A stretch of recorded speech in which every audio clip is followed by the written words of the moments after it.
ለምን አንዳንድ ሰዎች በቀላሉ ያለምንም ውጣ ውረድ ስኬታማ እንደሚሆኑ፣ በሌላ በኩል ደግሞ ሌሎች ጠንክረው እየሰሩ ነገር ግን ስኬታማ የማይሆኑበት? መልሱ የሚሆነው ከመጋረጃ ጀርባ ሆኖ አሁን እኛን የሚቆጣጠረው በውስጣችን አለ። እሱም ድብቁ አእምሯችን ነው። ድብቁ አእምሯችን ትልቅ ኃይል ያለው የአእምሯችን ክፍል ሲሆን 95% የሚሆነውን የዕለት ተዕለት ድርጊቶቻችንን፣ ልማዶቻችን እና እምነታችንን ይቆጣጠራል። ይህን ሲያደርግ እኛ ላናስተውለው እንችላለን። በዚህ ቪዲዮ የድብቁ አእምሮአችንን ትልቅ ኃይል እንመረምራለን። እንዴት አእምሮአችንን እንደሚቀርጽ እና እንዴት ተጠቅመን የምንፈልገውን ህይወትና ስኬት መፍጠር እንደምንችል እናያለን። ድብቁ አእምሮ ምንድን ነው? እስቲ ዘርዝረን እንየው። የሰው ልጅ አእምሮ ሁለት ክፍሎች አሉት። እነሱም ድብቁና ንቁ አእምሮ። ንቁ አእምሮ የምንለው ምክንያታዊ፣ ሀሳቢ፣ ችግር ፈቺ እና አሁን ያለንበትን ጊዜ ወይም ሁኔታ የሚያውቅ ነው። ድብቁ አእምሮ ጥልቅና የተደበቀው የአእምሮ ክፍል ሲሆን የትዝታዎቻችን፣ የስሜቶቻችን፣ የልምዶቻችን እንዲሁም የእምነቶቻችን ማከማቻ ነው። አውቶማቲክና ሳናውቀው ህይወታችንን የሚመራው ይህ ክፍል ነው። ድብቁ አእምሯችን እንደ ትልቅ ማከማቻ ስፍራ ዳታቤዝ አድርገን ልናየው እንችላለን።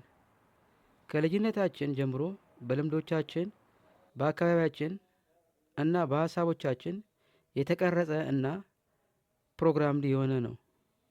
ድብቁ አእምሮ ለተለያዩ ሁኔታዎች፣ ገጠመኞች ምን አይነት ምላሽ እንደምንሰጥ፣ ምን አይነት ልምድ እንዳለን እና በራስ መተማመናችንን መጠን ጭምር ይቆጣጠራል። ለምሳሌ በመጀመሪያ በልጅነታችን መራመድ ስንለምድ እንዴት ነበር? በንቁ አእምሯችን ጥረት ነበር። አሁን ግን ያንን ለማድረግ ብዙም ጥረት ሳናደርግ እናከናውነዋለን። ይህ ማለት በድብቁ አእምሯችን ፕሮግራምድ ሆኗል ወይም ተቀርጿል ማለት ነው። ቁልፉ ጥያቄ ድብቁ አእምሯችንን እንዴት ነው ለህይወታችን በሚረዳ መልኩ የምንጠቀመው? እዚህ ጋር አንድ አስገራሚ እውነታ እናንሳ። ድብቁ አእምሯችን በእውነታና በምናብ ወይም ኢማጂኔሽን መካከል ያለውን ልዩነት አያውቅም። እንዲሁም አንድ ነገር ትክክል ነው፣ ስህተት ነው ብሎ አይፈርጅም። ጥናቶች እንደሚያሳዩት ስኬትን በምናባችን ስንስለው አእምሯችን ልክ እንደተደረገ አድርጎ ነው የሚያስበው። ድብቁ አእምሯችንን ልክ እንደ አትክልት ስፍራ ማየት እንችላለን። የዘራነውን ያበቅላል።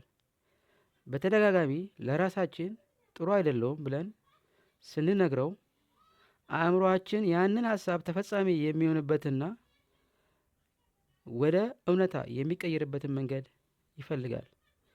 ነገር ግን ለራሳችን ሁልጊዜ በራሴ እተማመናለሁ፣ እችላለሁ የመሳሰሉትን አዎንታዊ ንግግሮች ስንደጋግምለት የምንችልበትን፣ በራሳችን የምንተማመንበትን መንገድ ያመጣል።